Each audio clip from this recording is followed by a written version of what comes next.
जो हम मनाते हैं मतलब सप्ताह, उसका आखिरी दिन है।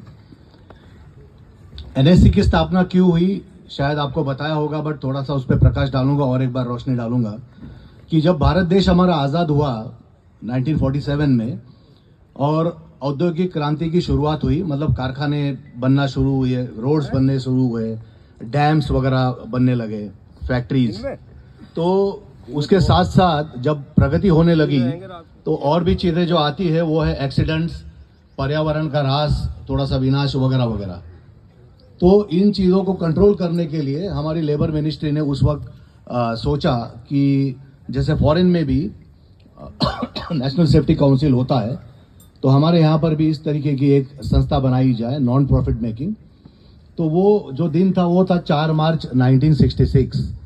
ओके, मतलब उस दिन को अभी करीब 59 साल, करीब 60 साल पकड़ लो, जो भी इतने हो चुके हैं। आज मुझे नहीं लगता कि यहाँ पर कोई उस उम्र का कोई मौजूद होगा 60 साल का व्यक्ति जब एनएससी की स्थापना हुई थी। ठीक है, आज 54वां दिन हम मना रहे हैं, राष्ट्रीय सुरक्षा सप्ताह एंड सेफ्टी डे। अब ये इस साल की जो थीम है आपने पढ़ी होगी, आज इस साल की क्या थीम है, क्या घोष वाक्य दिया गया है।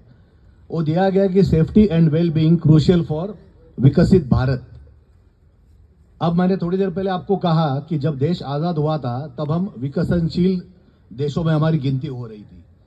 तो हमारे भारत के जो प्रधानमंत्री हैं, माननीय प्रधानमंत्री जी, उन्होंने हमें एक लक्ष्य अभी दिया है सबको, सभी को, कि 100 साल में, आज़ादी के 100 साल, वो वर्ष जब हम मनाने जाएंगे 2047, और मुझे मालूम है उस वक्त हम सब लोग यहाँ होंगे, उपस्थित होंगे धरती पर, तो हम देखना चाहेंगे कि हमारा देश विकसित हो चुका है।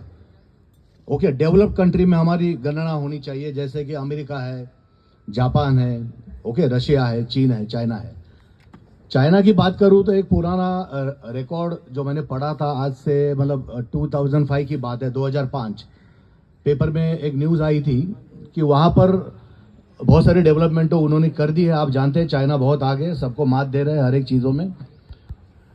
लेकिन एक्सीडेंट का जो उनका जो संख्या था, करीब 1,75,000 सालाना फैटल होते थे इंडस्ट्रीज में, अलग अलग प्रकार में, जिसमें माइंस वगैरह भी है जिसका हाथ था। तो ये हो गई निगेटिव मतलब घटना, मतलब एक न्यूज़, एक बातमी, एक खबर। लेकिन उसके बाद जो हमने देखा है कि उसी न्यूज़ में लिखा भी था कि ये सब देखने के बाद, मतलब ये एक्सीडेंट का डेटा जो खराब है चाइना का, ये देखने के बाद उनके गवर्नमेंट ने लाखों करोड़ों रुपए खर्च किए, मतलब सुरक्षा के ऊपर, औद्योगिक सुरक्षा के लिए। और इस रेट को उन्होंने, जो अपघात का जो संख्या का दर है, उसको उन्होंने बहुत नीचे लाया और अच्छी खासी उन्होंने प्रगति कर ली है। तो यही हमारा लक्ष्य है जो अभी जो थीम में बताया गया है, सेफ्टी एंड वेल बीइंग। मतलब ये दो चीज़ें अगर नहीं होगी तो हम प्रगति नहीं कर सकते, हम एक विकसित देश नहीं बन सकते, डेवलप कंट्री में हमारा नाम नहीं आएगा। क्योंकि अगर एक्सीडेंट होगा तो ना कि